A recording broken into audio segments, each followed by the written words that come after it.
Welcome, and thank you for checking out our How to Invest in Hamilton video. This resource is dedicated to providing you with additional information about Hamilton, along with some effective strategies around investing in Hamilton. As you may already know, Hamilton has been forecasted as one of the best cities in Canada to invest in for well over a decade, primarily based on underlying driving economic factors such as increasing average income, decreasing employment, positive net migration, declining interest rates, and the effects of transportation, and most recently, what we call the ripple effect. Now, when it comes to employment in Hamilton, the largest employers are Hamilton Health Sciences, McMaster University, the City of Hamilton, and the Hamilton Wentworth District School Board, and these are all government-backed, well-paying, secure jobs. Located in the most densely populated corridor for economic activity in the country, Hamilton is right in the heart of the Golden Horseshoe. The Golden Horseshoe is home to roughly 9 million Canadians today and forecasted to grow to almost 14 million Canadians by the year 2041. And this region is experiencing what is known as the Manhattan Effect, with Lake Ontario to the east and the world's largest greenbelt to the north and west, and further restricted by development due to the Niagara Escarpment, which is a global biosphere. Essentially, we're running out of land to build on in this region. And as a result, Hamilton is gearing up for at least a 50% intensification between 2021 and the year 2051, which requires over 110,000 new housing units to meet this goal.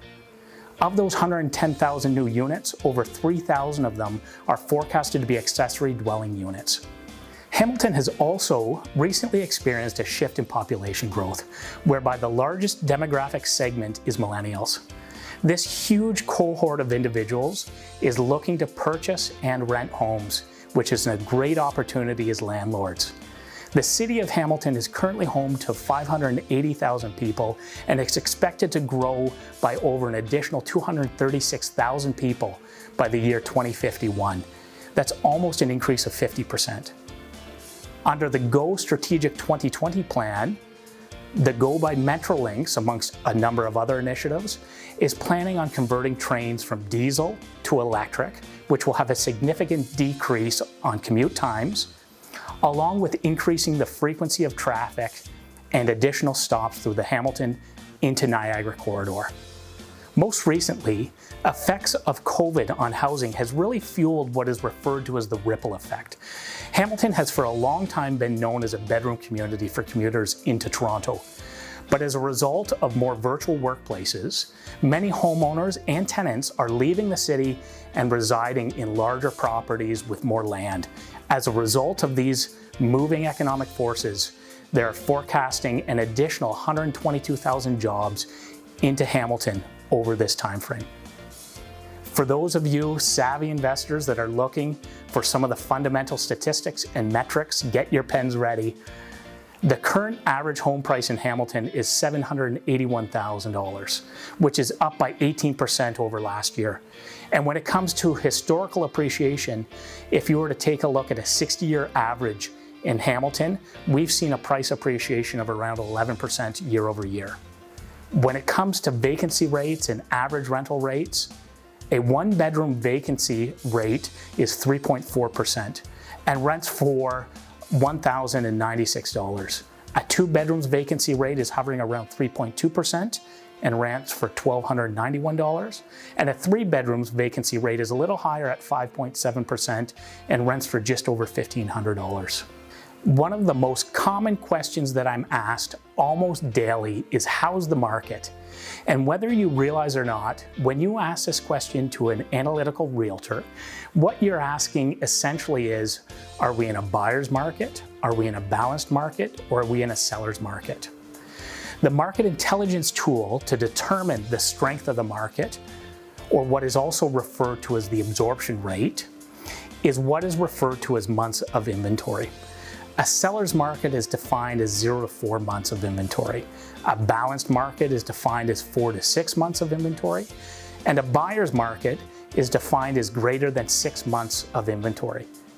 In Hamilton, we're currently sitting around 1 month of inventory, which is defined as an extremely strong seller's market.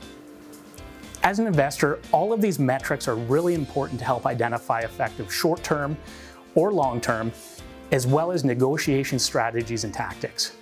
Some of the most effective investment strategies that we see in Hamilton include long-term buy or hold, or a flip to yourself because of this realized and ongoing forecasted price appreciation. Now, I'd like to introduce you to one of our sales partners, Shauna Conley. Shauna is one of our investment specialists, and she's very active in the field. She really knows her stuff. Shauna is going to share with you a recent success story of how one of our clients effectively used the strategies to grow their portfolio and build generational wealth. Hi everyone, it's Shauna here from the Huddle Group. I'm here to share with you a recent client success story that investor clients of ours has just purchased. This is going to showcase the strategy we were trying to achieve and how we got there while navigating the Hamilton market. We knew that we wanted something to force some appreciation, so when we came across 106 Eastbourne, we knew it was the right fit. The property is fully vacant, which was really important because we needed the space to do renovations without intruding on the tenants.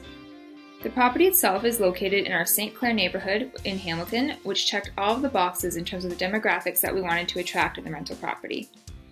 The property was already set up as 3 units, and we could easily add in the 4th, so this allowed us to achieve our goal in forcing some appreciation. One of the best features of the home as well is located on a double-wide lot, so future severance may even be possible. After competing in multiple offers, we were able to secure this property for a purchase price of $875,000. Even over asking price, our financial outlook looks very favorable. So let's walk through what that looks like. The unit mix in this home is 2 one-bedroom units, a 2-bedroom unit, and a 3-bedroom unit. Because the property is vacant, we use market rents to forecast our monthly rental income, which worked out to be conservatively about $6,100 a month. There is a detached garage on the property, which the clients can rent out for additional income, but we chose to play it safe and we didn't even factor this into our decision. After deducting our vacancy rate, we're left with a gross operating income of $5,917 a month. So we know what our income looks like, but let's take a look at our expenses. So we have our property taxes, insurance, utilities, a 3% repairs and maintenance budget, forecasted property management budget, and our monthly operating expenses. Now, it is important to note that these clients in particular chose to manage the property themselves and therefore did not have to factor in the property management budget. There's also already separate hydro meters on the property, so the only utilities the landlord has to pay is gas and water.